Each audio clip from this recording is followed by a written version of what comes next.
혹시 자녀가 갑자기 연락을 끊어버린 적이 있으신가요? 아니면 명절에도 집에 오지 않겠다고 말한 적이 있나요? 지금 현재도 냉전 중이신가요? 사실 이런 일들이 일어나는 진짜 이유를 대부분 부모님들이 모르고 계십니다. 자녀를 사랑하는 마음으로 한 말들이 오히려 자녀의 마음에 깊은 상처를 주고 있기 때문입니다. 우리가 자랄 때와 지금은 완전히 다른 시대인데도 예전 방식 그대로 자녀를 대하고 계시지는 않나요? 오늘은 정말 중요한 이야기를 해드리겠습니다. 바로 다 큰 자녀와의 관계를 망치는 5가지 말 실수에 대해서 말입니다. 이 중에서 한 가지라도 하고 계시다면 지금 당장 멈춰야 합니다. 자녀가 부모님을 점점 멀리하게 되는 무서운 결과를 가져올 수 있거든요. 영상 끝까지 보시면서 혹시 본인도 해당되는지 꼭 확인해 보시기 바랍니다. 구독, 좋아요, 알림 설정 꼭 눌러주시기 바랍니다. 첫 번째 행동은 바로 육아 문제에 개입하는 것입니다. 며칠 전에 상담을 받으러 오신 한 어머니의 이야기를 들려드리겠습니다. 이 어머니는 50대에 결혼한 아들이 있으셨는데요. 아들 부부가 아이를 키우는 모습을 보면서 참을 수가 없으셨다고 합니다. 아이가 우는데 왜 바로 안 달래주나요? 제가 키울 때는 아이가 울면 바로 안아줬는데요 라고 며느리에게 말씀하셨다고 합니다. 그런데 며느리의 반응은 어땠을까요? 며느리는 어머니, 요즘은 육아법이 달라졌어요 라고 대답했지만 속으로는 상당히 불편해했다고 합니다. 이런 상황이 계속 반복되면서 아들 부부는 점점 집에 오는 횟수가 줄어들기 시작했습니다. 그리고 마지막에는 아들이 어머니에게 이런 말을 했습니다. 엄마, 우리 육아에 너무 간섭하지 마세요. 우리도 부모입니다. 여러분, 이런 경험 혹시 있으시지 않나요? 사실 이런 일이 생기는 이유는 우리 세대와 지금 세대의 육아 방식이 완전히 다르기 때문입니다. 우리가 자녀를 키울 때는 아이가 울면 무조건 달래주고 많이 먹이고 따뜻하게 입히는 것이 최고의 육아법이었습니다. 하지만 지금은 어떨까요? 요즘 부모들은 아이의 자립심을 기르기 위해 일정 시간 울게 두기도 하고 과식을 방지하기 위해 적정량만 먹이기도 합니다. 또한 아이가 스스로 체온을 조절할 수 있도록 너무 두껍게 입히지 않기도 합니다. 그런데 우리 눈에는 이런 모습들이 아이를 제대로 돌보지 않는 것처럼 보일 수 있습니다. 그래서 자꾸 간섭하게 되는 것이죠. 하지만 여기서 중요한 것은 우리 자녀들도 이제 성인이 되어 부모가 되었다는 사실입니다. 그들에게는 자신만의 육아 철학과 방법이 있습니다. 그리고 그들은 우리보다 더 많은 육아 정보를 접하고 있을 수도 있습니다. 실제로 한 연구 결과에 따르면 시부모나 친정부모의 육아 간섭으로 인해 스트레스를 받는 젊은 부모들이 전체의 70%가 넘는다고 합니다. 이런 스트레스는 부부 관계에도 악영향을 미치고 결국 가족 전체의 화목에 문제가 생기게 됩니다. 그렇다면 우리는 어떻게 해야 할까요? 가장 중요한 것은 믿어주는 것입니다. 우리가 키운 자녀들이 이제 부모가 되어 자신의 아이를 잘 키울 수 있다고 믿어주는 것이죠. 또한 조언을 할 때도 방법이 있습니다. 직접적으로 이렇게 해야 한다고 말하는 대신 예전에는 이렇게 했었는데 지금은 어떤가요? 라고 물어보는 방식으로 접근하는 것이 좋습니다. 그리고 무엇보다 중요한 것은 도움을 요청받을 때만 조언하는 것입니다. 자녀가 육아로 힘들어할 때 엄마, 어떻게 하면 좋을까요? 라고 물어올 때가 바로 우리의 경험을 나누어 줄 수 있는 적절한 시기입니다. 하지만 놓치면 안 되는 한 가지가 더 있습니다. 바로 경계선을 지키는 것입니다. 마지막으로 기억해 주세요. 우리의 역할은 이제 직접적인 육아 지도자가 아니라 든든한 지원자입니다. 자녀들이 부모로서 성장할 수 있도록 옆에서 응원해주고 필요할 때 도움을 주는 것이 우리의 새로운 역할입니다. 다 큰 자녀에게 절대 하지 말아야 할 두 번째 행동은 바로 형제 자매와 비교하는 것입니다. 얼마 전 저에게 상담을 요청하신 60대 어머니가 계셨습니다. 이분은 두 아들을 키우셨는데 큰아들은 의사가 되었고 작은아들은 평범한 회사원이었습니다. 어머니는 항상 작은아들에게 이런 말씀을 하셨다고 합니다. 너는 형을 좀 봐라. 형은 의사가 되어서 사회적으로도 인정받고 돈도 잘 벌잖아. 너는 언제까지 그 회사에서 월급쟁이로 살 거니? 그런데 놀랍게도 이 말을 들은 작은 아들의 반응은 어땠을까요? 작은 아들은 어머니께 이렇게 대답했다고 합니다. 엄마, 저는 제 인생을 살고 있어요. 형과 비교하지 말아주세요. 하지만 어머니는 계속해서 비교를 멈추지 않으셨습니다. 명절 때마다, 가족 모임 때마다 같은 말씀을 반복하셨죠. 그 결과는 어땠을까요? 작은 아들은 점점 집에 오지 않기 시작했습니다. 전화도 잘 받지 않았고 가족 모임에도 참석하지 않았습니다. 심지어 큰아들마저 어머니에게 이런 말을 했다고 합니다. 엄마, 동생을 너무 괴롭히지 마세요. 저도 편하지 않아요. 여러분, 이런 상황이 낯설지 않으시죠? 사실 우리 세대는 비교를 통해 자녀들에게 동기부여를 해주려고 했습니다. 내 친구 누구는 어떻고, 형은 어떻고, 동생은 어떻고 이런 식으로 말이죠. 그런데 이런 방식이 과연 효과적일까요? 전혀 그렇지 않습니다. 오히려 역효과만 나올 뿐입니다. 형제 자매 비교가 왜 위험한지 구체적으로 말씀드리겠습니다. 첫째, 비교당하는 자녀는 극심한 열등감에 시달리게 됩니다. 아무리 노력해도 부모님의 인정을 받을 수 없다고 생각하게 되죠. 둘째, 비교의 대상이 되는 자녀도 편하지 않습니다. 형제 자매로부터 원망을 받게 되고 부모님의 과도한 기대감에 부담을 느끼게 됩니다. 셋째, 형제 자매 관계가 악화됩니다. 서로를 경쟁 상대로 인식하게 되어 평생에 걸쳐 좋은 관계를 유지하기 어려워집니다.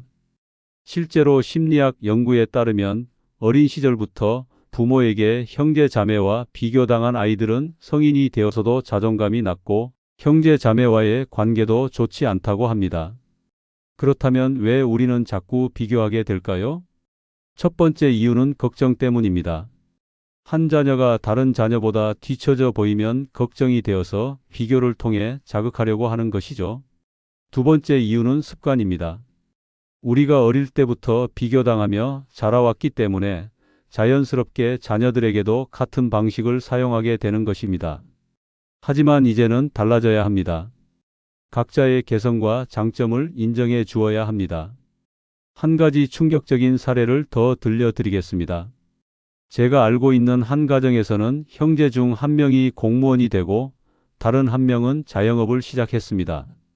부모님은 계속해서 자영업을 하는 아들에게 형처럼 안정적인 직장을 가져라고 말씀하셨습니다. 그런데 몇 년 후 어떻게 되었을까요? 자영업을 하던 아들의 사업이 크게 성공해서 형보다 훨씬 많은 수입을 올리게 되었습니다. 그제서야 부모님은 깨달으셨다고 합니다. 각자의 길이 있다는 것을 말이죠. 그렇다면 비교 대신 어떻게 해야 할까요? 첫째, 각자의 장점을 찾아서 인정해 주어야 합니다.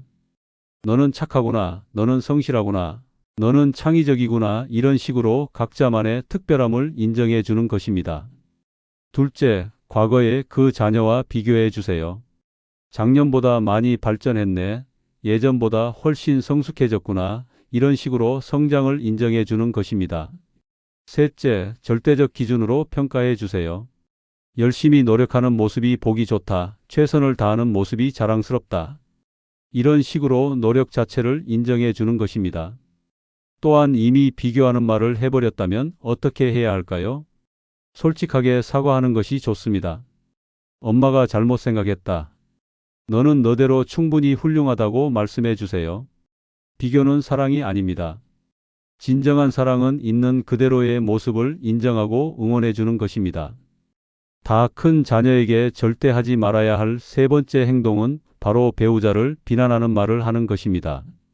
지난달에 저에게 찾아오신 한 어머니의 이야기입니다. 이분은 아들의 결혼을 반대했었는데 결국 아들이 결혼을 강행했다고 합니다. 그 이후로 어머니는 며느리에 대한 불만을 아들에게 계속 표현하셨다고 하더군요.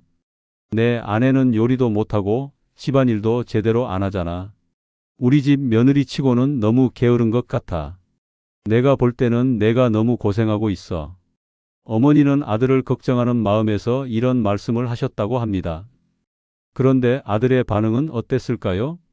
처음에는 엄마 말씀도 일리가 있어요 라고 대답했다고 합니다. 하지만 이런 대화가 계속 반복되면서 아들의 마음속에는 아내에 대한 불만이 쌓이기 시작했습니다. 집에 돌아가서 아내를 보면 어머니의 말이 자꾸 떠올랐다고 합니다. 결국 어떻게 되었을까요? 아들은 아내에게 어머니가 했던 말들을 그대로 전달하기 시작했습니다. 엄마가 그러는데 당신이 집안일을 너무 안 한다고 해. 요리도 좀 배워보면 안 돼. 당연히 며느리는 크게 상처받았습니다. 그리고 남편에게 이렇게 말했다고 합니다. 당신은 누구 편이에요?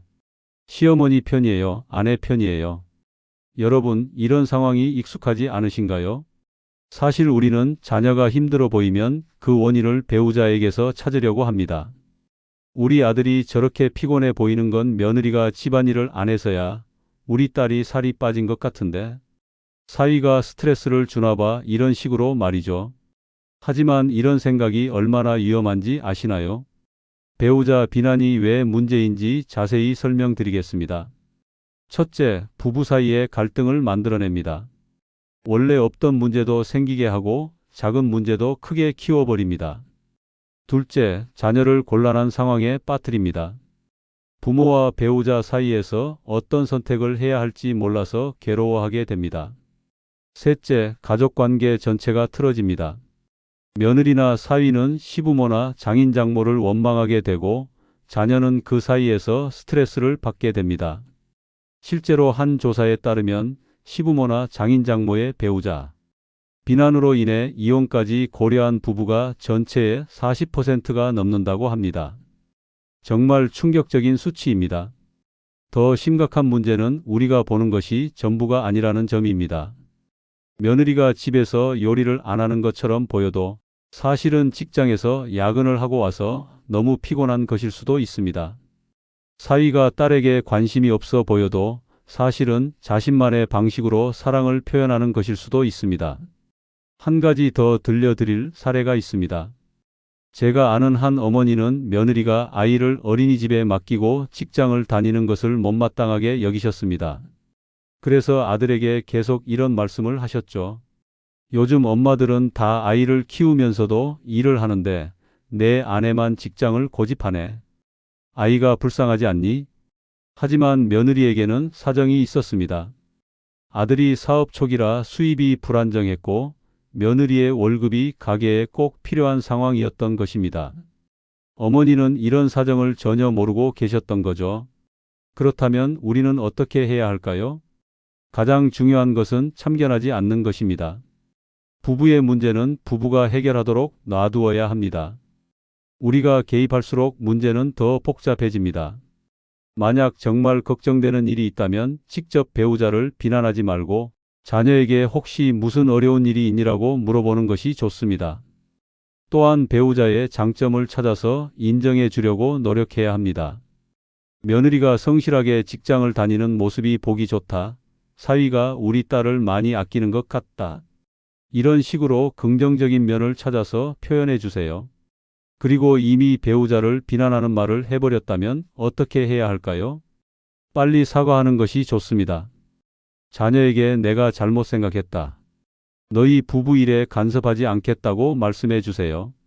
우리 자녀가 선택한 배우자는 이제 우리 가족의 일원입니다. 그들도 나름의 장점과 사정이 있습니다. 비난 대신 이해하려고 노력할 때 진정으로 화목한 대가족을 만들 수 있습니다. 배우자를 비난하는 것은 결국 우리 자녀를 힘들게 하는 일입니다. 다 큰 자녀에게 절대 하지 말아야 할 네 번째 행동은 바로 부모의 방식이 맞다고 주장하는 것입니다. 몇 주 전에 상담을 받으러 오신 한 아버지의 이야기입니다. 이분은 40대 딸을 두고 계셨는데 딸이 아이를 키우는 방식이 마음에 들지 않으셨다고 합니다. 딸은 아이에게 스마트폰을 보여주면서 밥을 먹이고 있었는데 아버지는 이것을 참을 수 없으셨던 거죠. 우리 때는 그런 거 없이도 아이들이 다 잘 컸어. 밥 먹을 때는 밥에만 집중해야 하는 거야. 그게 바른 교육이라고. 딸은 처음에는 아빠, 요즘은 달라요라고 말했지만 아버지는 계속해서 자신의 방식이 옳다고 주장하셨습니다. 내가 너를 어떻게 키웠는데 너 잘못 자랐니? 우리 방식이 틀렸다는 거야. 이런 대화가 반복되면서 딸은 점점 아버지와 거리를 두기 시작했습니다. 그리고 마침내 딸이 아버지에게 이런 말을 했다고 합니다. 아빠는 항상 아빠 방식만 옳다고 하시네요. 제 방식은 인정해 주실 생각이 없으신 거죠. 여러분, 이런 갈등을 겪어보신 적 있으시죠? 우리 세대는 정말 어려운 시절을 거쳐오면서 나름의 철학과 방식을 만들어 왔습니다. 그리고 그 방식으로 자녀들을 키웠고 어느 정도 성공을 거두었다고 생각합니다. 그래서 우리 방식이 옳다고 확신하게 되는 것이죠. 하지만 시대는 변했습니다. 지금은 우리가 자녀를 키울 때와 완전히 다른 세상입니다.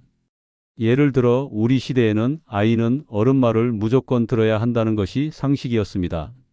하지만 지금은 아이의 의견도 존중해야 한다는 것이 새로운 상식이 되었습니다.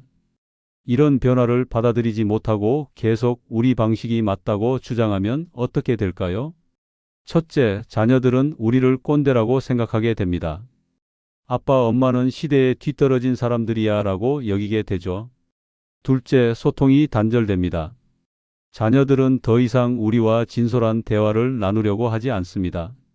어차피 옛날 방식이 좋다는 말만 들을 것이라고 생각하기 때문입니다. 셋째, 관계가 악화됩니다. 결국 만나는 횟수도 줄어들고 연락도 뜸해집니다. 한 가지 더 충격적인 사례를 들려드리겠습니다. 제가 알고 있는 한 어머니는 딸이 아이를 유치원에 보내는 것을 반대하셨습니다. 우리 때는 집에서 엄마가 직접 가르쳤어. 그게 더 좋은 거야 라고 주장하셨죠. 하지만 딸에게는 현실적인 이유가 있었습니다.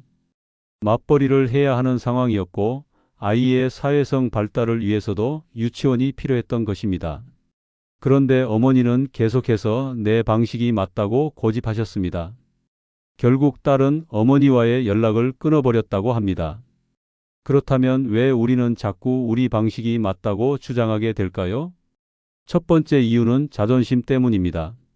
우리가 평생 믿고 살아온 방식이 틀렸다고 인정하기가 쉽지 않은 것이죠. 두 번째 이유는 걱정 때문입니다. 자녀들이 새로운 방식으로 살아가는 것이 위험해 보이니까 우리 방식으로 돌아오라고 하는 것입니다. 하지만 이제는 생각을 바꾸어야 합니다. 우리 방식이 그 시대에는 옳았지만 지금 시대에는 다른 방식이 더 적합할 수 있다는 것을 인정해야 합니다. 그렇다면 어떻게 해야 할까요? 첫째, 일단 들어보세요. 자녀들이 왜 그런 방식을 선택했는지 이유를 들어보는 것입니다. 요즘은 왜 그렇게 하나라고 궁금해하는 마음으로 접근해 보세요. 둘째, 시대 변화를 인정하세요. 우리 때와는 다르구나라고 받아들이는 것입니다. 다르다고 해서 틀린 것은 아닙니다. 셋째, 자녀들의 선택을 존중하세요. 내가 생각해서 선택한 거니까 한번 해봐라고 말해주는 것입니다. 또한 만약 정말 우려되는 점이 있다면 어떻게 표현해야 할까요? 이렇게 해야 한다고 명령하지 말고 혹시 이런 점은 어떻게 생각하니라고 질문하는 방식으로 접근하는 것이 좋습니다. 그리고 이미 우리 방식이 맞다고 주장해 버렸다면 어떻게 해야 할까요? 솔직하게 인정하는 것이 좋습니다. 내가 너무 고집을 부렸구나. 내 방식도 충분히 좋은 것 같다고 말씀해 주세요. 다 큰 자녀에게 절대 하지 말아야 할 다섯 번째 행동은 바로 그때 내 말을 들었어야지라고 말하는 것입니다. 지난주에 저를 찾아오신 한 어머니의 사연입니다. 이분의 아들은 몇 년 전에 사업을 시작했는데 어머니는 처음부터 반대하셨다고 합니다. 안정적인 직장을 다니는 게 좋다고 계속 말씀하셨죠. 하지만 아들은 자신의 꿈을 포기하지 않고 사업을 시작했습니다. 처음 몇 년은 잘 되는 것 같았는데 최근에 경기가 어려워지면서 사업이 힘들어졌다고 합니다. 아들이 어머니에게 힘든 상황을 털어놓았을 때 어머니는 이렇게 말씀하셨다고 합니다. 그때 내 말을 들었어야지. 내가 사업하지 말라고 했잖아. 안정적인 직장을 다니라고 했는데 왜 안 들었어? 그 순간 아들의 표정이 어떻게 변했는지 아시나요? 아들은 엄마는 저를 위로해 주시는 게 아니라 자책하게 만드시는군요라고 말하고는 집을 나가버렸다고 합니다. 여러분, 이런 경험 혹시 있으시지 않나요? 사실 우리는 자녀가 어려움에 처했을 때 내가 그렇게 말했잖아라고 하는 것이 도움이 된다고 생각할 때가 있습니다. 다음에는 부모 말을 들을 거라고 생각하는 거죠. 하지만 이런 말이 자녀에게는 어떻게 들릴까요? 첫째, 자신의 선택을 완전히 부정당한 기분이 듭니다. 내가 한 모든 선택이 틀렸구나라고 생각하게 되죠. 둘째, 부모가 자신을 이해해주지 않는다고 느낍니다. 위로받고 싶은 순간에 오히려 질책을 받는다고 생각하게 됩니다. 셋째, 앞으로는 더 이상 부모에게 속마음을 털어놓지 않게 됩니다. 어차피 내 말을 들었어야지라는 말만 들을 것이라고 생각하기 때문입니다. 한 가지 더 충격적인 사례를 들려드리겠습니다. 제가 아는 한 아버지는 딸의 결혼을 반대하셨었습니다. 사위가 마음에 들지 않으셨던 거죠. 하지만 딸은 결혼을 강행했고 몇 년 후에 부부 갈등으로 어려움을 겪게 되었습니다. 딸이 아버지에게 상담을 요청했을 때 아버지는 이렇게 말씀하셨다고 합니다. 그때 내 말을 들었어야지. 내가 그 사람하고 결혼하지 말라고 했잖아. 그 결과는 어땠을까요? 딸은 더 이상 아버지와 상의하지 않게 되었고 혼자서 모든 문제를 해결하려고 했습니다. 정작 아버지의 도움이 가장 필요한 순간에 아버지와 멀어져 버린 것입니다. 실제로 심리학 연구에 따르면 내가 그렇게 말했잖아라는 식의 말을 들은 자녀들은 부모에 대한 신뢰감이 크게 떨어진다고 합니다. 그리고 앞으로 중요한 결정을 할 때 부모와 상의하지 않게 된다고 합니다. 그렇다면 왜 우리는 이런 말을 하게 될까요? 첫 번째 이유는 자신이 옳았다는 것을 확인받고 싶어서입니다. 내 판단이 맞았다는 것을 증명하고 싶은 마음인 거죠. 두 번째 이유는 교육적 효과를 기대해서입니다. 이번에 이런 말을 들으면 다음에는 부모 말을 들을 거라고 생각하는 것입니다. 하지만 실제로는 전혀 그렇지 않습니다. 오히려 역효과만 납니다. 그렇다면 자녀가 어려움에 처했을 때 우리는 어떻게 해야 할까요? 첫째, 일단 들어주세요. 많이 힘들겠구나. 정말 어려운 상황이네. 이런 식으로 자녀의 마음을 먼저 헤아려 주는 것입니다. 둘째, 공감해 주세요. 그 상황에서는 누구라도 힘들었을 거야. 이런 식으로 자녀의 감정을 이해해 준다는 것을 표현해 주세요. 셋째, 격려해 주세요. 지금까지 잘해왔으니까 이번에도 잘 해결할 수 있을 거야. 이런 식으로 용기를 주는 것입니다. 그리고 정말 조언이 필요한 상황이라면 어떻게 해야 할까요? 이제 어떻게 할 계획이니라고 물어보고 자녀가 답을 한 다음에 그것도 좋은 방법인 것 같은데 혹시 이런 방법도 있을 것 같아라고 제안하는 것이 좋습니다. 절대로 그때 내 말을 들었어야지라는 말은 하지 마세요. 이미 지나간 일에 대해 후회하게 만드는 것보다는 앞으로 어떻게 할지에 대해 함께 고민해 주는 것이 훨씬 도움이 됩니다. 자녀가 어려움에 처했을 때 가장 필요한 것은 질책이 아니라 위로입니다. 그때 내 말을 들었어야지 대신 괜찮다. 우리가 함께 해결해 보자라고 말해 주세요. 그럴 때 자녀는 다시 일어설 힘을 얻을 수 있고 부모에 대한 신뢰도 더욱 깊어질 수 있습니다.